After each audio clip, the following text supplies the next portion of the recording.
Hello to all, welcome back to my channel. My name is Ashi Verma. कैसी चल रही है आप सभी लोगों की तैयारी? अभी थोड़ी रात हो रही है इसलिए मेरी आवाज़ गूंज रही है। तो अभी हम सब लोग जिस वैकेंसी का बहुत ज़्यादा ईगरली वेट कर रहे हैं, जो कि है इलाहाबाद हाई कोर्ट RO की। तो अभी उसी चीज़ की मैं बहुत ज़्यादा वेट कर रही हूँ और हम सभी ज़्यादा वेट कर रहे हैं। But the main cheese is कि हमें उसकी तैयारी करनी शुरू करनी है।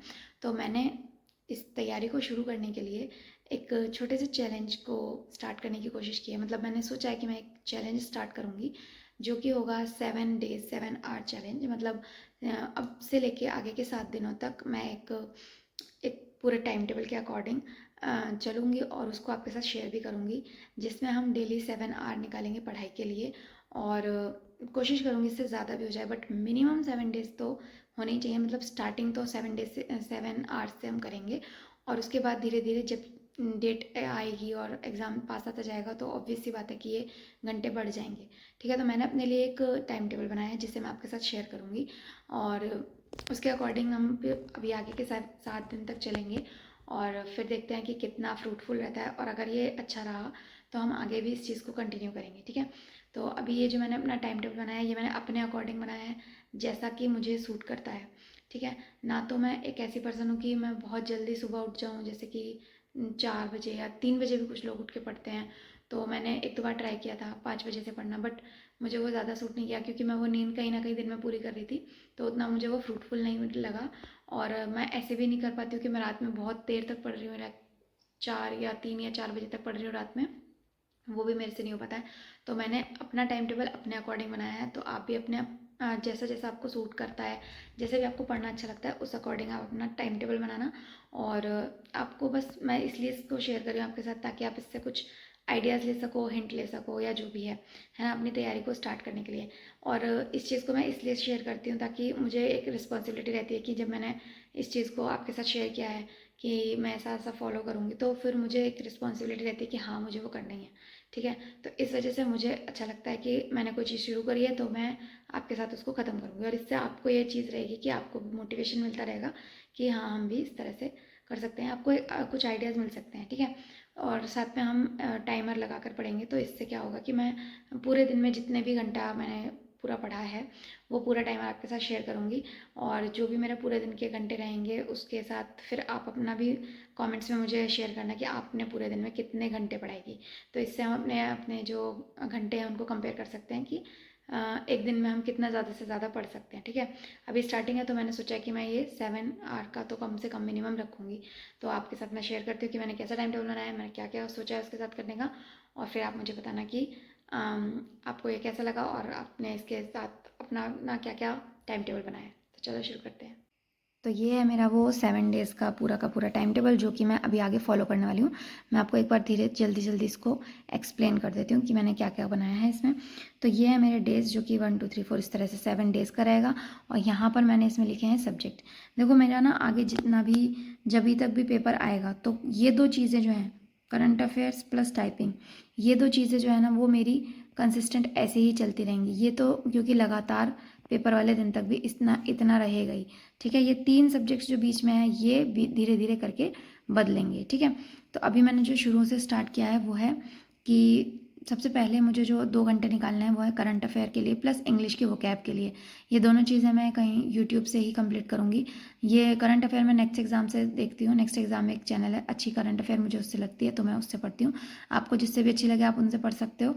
और इसको पढ़ने का मेरा तरीका बस यही है कि मैं डेली इसकी वीडियोस देख लेती हूँ, ताकि मैं अपडेट रहूँ कि क्या क्या चल रहा है। उसके बाद जब एग्ज़ाम आने वाला होता है तो मैं उनकी एक मैगज़ीन मंगा लेती हूँ, जिससे कि सारा जो भी हमने पूरा अभी तक पढ़ा होता है वो सब कुछ कवर हो जाता है।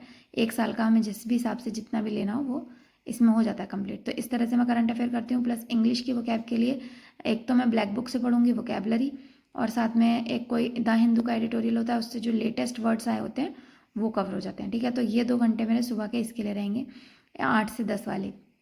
उसके बाद मेरा ये 2 घंटे का ब्रेक है बीच में। इसमें मेरा नहाना वगैरह ब्रेकफास्ट सब है, और बीच में थोड़ा बहुत घर में काम अगर कराना पड़ता है, थोड़ी बहुत मम्मी की हेल्प करानी पड़ती है, तो इस वजह से मैंने ये 2 घंटे का ब्रेक लिया है। उसके बाद मैंने 12 से 2 का ये हिस्ट्री का रखा है, क्योंकि अभी हिस्ट्री का मैंने पढ़ा ही था। अभी RO भी आया था, उसके बाद PCS के लिए भी पढ़ा था। तो अभी मैं इसको ये चाहती हूँ कि मैं इन 7 डेज़ में हिस्ट्री को पूरा रिवाइज़ कर लूँ, क्योंकि रिवाइज़ ही करना है। तो इसलिए मैंने इसके 2 घंटे रखे हैं ताकि मैं इसको जल्दी से जल्दी रिवाइज़ कर लूँ और पेपर आने तक कम से कम 3-4 बार इन चीज़ों को बार बार रिवाइज़ किया जा सके। उसके बाद फिर से मैंने 1 घंटे का लंच वगैरह का ब्रेक के बाद मैंने 3 से 4 1 घंटे का कंप्यूटर रखा है। और सबसे पहले मैंने कंप्यूटर इसलिए पकड़ा है क्योंकि मुझे कंप्यूटर बहुत ज़्यादा अच्छा भी नहीं लगता है और मैंने बहुत ज़्यादा पढ़ा भी नहीं है। इसके बाद मेरे पास नोट्स हैं तो मैं उसको चाह रही हूँ कि कम अभी जब पेपर आएगा उस तक मैं इसको 4-5 बार 5-6 बार ज़्यादा से ज़्यादा इसको रिवाइज़ कर लूँ, इसलिए मैंने अभी कंप्यूटर को पकड़ा है। ठीक है, उसके बाद मेरे को ये एक बहुत बड़ा आपको ब्रेक दिख रहा होगा, यानी कि 4 से 7 का। तो ये ब्रेक इसलिए है क्योंकि मुझे बीच में ट्यूशन पढ़ाना होता है और पढ़ाने में आधा घंटा पहले और आधा घंटा बाद भी थोड़ा बहुत इसमें लग ही जाता है। तो इसलिए ये एक बड़ा सा ब्रेक मेरे पास आ जाता है हर ही पेपर में। तो अभी यहाँ पर ये ट्यूशन वाला ब्रेक हो जाएगा। उसके बाद 7 से 9 मैंने नेक्स्ट सब्जेक्ट पॉलिटी पकड़ा है क्योंकि पॉलिटी भी अभी पढ़ा ही था। तो ये तो जितने जो 3 सब्जेक्ट हैं ना, ये रिवाइज करने वाले ही हैं। ठीक है, तो 2 घंटे इसके हो गए। अभी ये तीनों मिलाकर मेरे पास पूरे 7 घंटे बन जाएंगे और इस तरह से मेरे 3 सब्जेक्ट मेन और एक ही करंट अफेयर और इंग्लिश कवर हो जाएगी। ठीक है, उसके बाद मैंने सोचा है कि टाइपिंग भी अभी ही थोड़ी सी आधा घंटे की डेली कर लेनी चाहिए क्योंकि मतलब तभी स्पीड बनी रहेगी अभी से स्टार्ट करेंगे तो। ठीक है, तो ये अभी इसमें भी थोड़ा ब्रेक लेके, क्योंकि यहाँ पे मेरे को थोड़ा बहुत घर में काम वाम कराना पड़ेगा और डिनर होगा, तो इस वजह से ये वाला 1.5 घंटे का ब्रेक आएगा। और उसके बाद 11 बजे के बाद मैं थोड़ी बहुत वीडियो की एडिटिंग या फिर थोड़ा बहुत माइंड फ्रेश जो भी करना होगा, उसके बाद 12 बजे तक मैं अपना सोने का हिसाब देखूंगी। तो इस तरह से मेरे पूरे 7 घंटे पढ़ाई के प्लस आधा घंटा ये टाइपिंग का है जो कि पढ़ाई से अलग है, वो रहेगा। तो ये 7 डेज़ में इस तरह से पूरा फॉलो करने वाली हूँ। और अभी ये 2 सब्जेक्ट मेरे जो हैं लगातार चलेंगे और जैसे जैसे ये कंप्लीट होते रहेंगे ना, वैसे वैसे इनको मैं शफल करती जाऊँगी, मतलब चेंज करती जाऊँगी। जैसे कि हिस्ट्री की जगह पर ज्योग्राफी आ जाएगी, है ना, और इन सब चीज़ों में थोड़ा थोड़ा चेंजेस होते रहेंगे अकॉर्डिंग टू टाइम। ठीक है, तो जिस तरह से मैंने अपना टाइम टेबल सेट किया है और इसके अकॉर्डिंग मैं अभी 7 दिन चलने वाली हूँ। और अगर आपको भी अच्छा लगा हो तो आप भी इसी के अकॉर्डिंग बना सकते हो। इसमें सब्जेक्ट आप अपने हिसाब से अपने अपने जो आपको अच्छा लगे उस तरह से बना सकते हो कि सब्जेक्ट आपको सबसे पहले कौन सा उठाना है, उसके बाद कौन सा उठाना है। ठीक है, तो अभी मेरा यही चलने वाला है। और अगर आपको ये चैलेंज वाली सीरीज़ देखनी है तो आगे वीडियोस को देखते रहना, क्योंकि 7 दिन पूरा का पूरा मेरा टाइम टेबल इस तरह से चलेगा।